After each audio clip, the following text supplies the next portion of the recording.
வணக்கம். நம்ம எப்படியெல்லாம் பிரிண்ட் ஸ்டேட்மெண்ட்டை இன்ட்ரெஸ்டிங்காக இன்ஃபர்மேட்டிவாக யூஸ் பண்ணலாம் அப்படின்னு நான் உங்களுக்கு போன வீடியோஸில் கற்றுக் கொடுத்தேன். அண்ட் ஆல்சோ நம்ம மார்க்ஸையும் பிரிண்ட் பண்ணி பார்த்தோம் இல்லையா? இப்போ அசைன்மெண்ட்டுக்கான டைம்.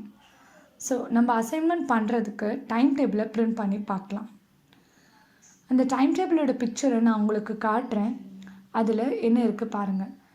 அதில் மார்னிங்லேருந்து லஞ்ச் பிரேக் வரைக்கும் அட்டென்ட் பண்ண வேண்டிய கிளாஸஸ் இருக்குது. இதில் 7 நாளைக்கோட ஷெட்யூலும் இருக்குது.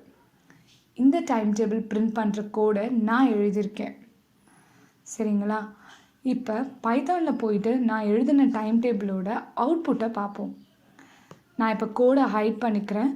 அவுட்புட் மட்டும்தான் காட்ட போகிறேன். பிகாஸ் அது உங்களோட அசைன்மெண்ட். நீங்களும் இந்த மாதிரி ஒரு டைம் டேபிளை பிரிண்ட் பண்ணுறீங்களா? இது ரொம்ப ஈஸி. அண்ட் பார்த்திங்களா, இந்த மாதிரி தான் இருக்கும். ஸோ இதை டைப் பண்ணுறதுக்கு நான் உங்களுக்கு கொஞ்சம் க்ளூஸ் கொடுக்குறேன்.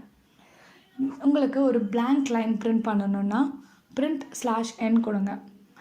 இப்போ உங்களுக்கு வேர்ட்ஸ்க்கு நடுவில் ஸ்பேஸ் கொடுக்கணுன்னா ஸ்பேஸ் கீ யூஸ் பண்ணிக்கோங்க. இன்னும் நிறைய இன்ஃபர்மேஷன்ஸ் வேணும், ஹெல்ப் வேணும் அப்படின்னா என்னோடய ப்ரீவியஸ் வீடியோஸை பாருங்கள். ஸோ அதில் நிறைய ஐடியாஸ் நான் உங்களுக்கு கொடுத்துருக்கேன். நீங்கள் அதை எடுத்து ரெஃபர் பண்ணிக்கலாம். அண்ட் இந்த அசைன்மெண்ட்ஸை முடித்த உடனே என்ன பண்ணணும், இதை எப்படி சப்மிட் பண்ணணும் அப்படின்னு வீடியோவை பாருங்கள். டிஸ்கிரிப்ஷனில் லிங்க் கொடுத்துருக்கேன். இதை சப்மிட் பண்ணுறதுக்கு அந்த லிங்க்கை கிளிக் பண்ணி சப்மிட் பண்ணுங்கள். எதுக்கு நம்ம அசைன்மெண்ட் பண்ணணும்? பிகாஸ் நம்மளே புரிஞ்சுக்கிறதுக்காக தான் அசைன்மெண்ட் ஒர்க்ஸ். ஸோ எவ்வளோ முடியுதோ அத்தனை அசைன்மெண்ட்ஸ் நீங்கள் சப்மிட் பண்ணுங்கள். எங்கள் டீம் முடிஞ்ச வரைக்கும் அதை செக் பண்ணி உங்களுக்கு இமெயில் பண்ணுவாங்க.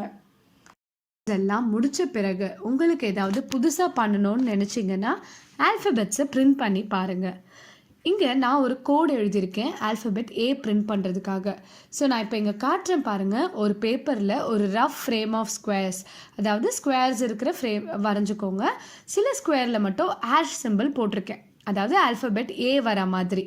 மிச்ச ஸ்கொயர்ஸ் எல்லாம் நான் சும்மா விட்டுருக்கேன். இப்போ இதே மாதிரி நீங்கள் கோடு எழுதலாம். இப்போ நம்ம பைத்தானில் இதுக்கு எப்படி கோட் வருதுன்னு பார்ப்போம். பாருங்கள், இங்கே ஸ்கொயரில் எப்படி blank இருந்ததோ அதே மாதிரி ஆல்ஃபபெட் ஏவோட 2 சைட்லேயும் நான் blank ஸ்பேசஸ் இருக்குது. இப்போ இந்த கோடை ரன் பண்ணி உங்களுக்கு அவுட்புட் காட்டுறேன். இங்கே பார்த்தீங்களா, ஆல்ஃபபெட் ஏ நமக்கு பிரிண்ட் ஆகியிருக்கு. இதே மாதிரி நம்ம Z ஆல்ஃபபெட்டுக்கும் பிரிண்ட் பண்ணலாம். இதுதான் என்னோட பேப்பர் ஒர்க் Z ஆல்ஃபபெட்டுக்கு. சரிங்களா? இப்போ நான் கோடு காட்டுறேன் Zக்காக. ஸோ இங்கே பாருங்கள், இதுதான் கோட். இதை நான் ரன் பண்ணி காட்டுறேன். ஸோ ரன் பட்டன் கிளிக் பண்ணி இங்கே பாருங்கள், அவுட்புட் நமக்கு Z வந்திருக்கு. ஸோ நம்ம ஆல்ஃபபெட்ஸை பேப்பரில் வரைஞ்சி அப்புறம் பிரிண்ட் பண்ணும்போது எக்ஸ்ட்ரா ஸ்பேசஸ் இருக்கு இல்லையா, அதை ஆட் பண்ண வேண்டி இருக்கும். ஸோ அந்த எக்ஸ்ட்ரா ஸ்பேசஸ் ஆட் பண்ண வேண்டி இருக்கு இல்லையா, அப்போ தான் அந்த ஆல்ஃபபெட்டோட ஷேப் சரியாக வரும். அது ஓகே தான். சரிங்களா? இப்போ இது ரெண்டுத்துக்கும் கோடும் நான் டிஸ்கிரிப்ஷன் பாக்ஸில் உங்களுக்கு கொடுத்துருக்கேன். இந்த எக்ஸ்ட்ரா எக்ஸசைசஸ் உங்களுக்கு கண்டிப்பாக ரொம்ப இன்ட்ரெஸ்டிங்காக இருக்கும்னு நினைக்கிறேன். சரிங்களா? ஸோ இதே மாதிரி என்ஜாய் பண்ணுங்கள். அடுத்த வீடியோஸில் நிறைய இன்ட்ரெஸ்டிங்கான டாபிக்ஸோடு மீட் பண்ணுறேன். Until then, bye.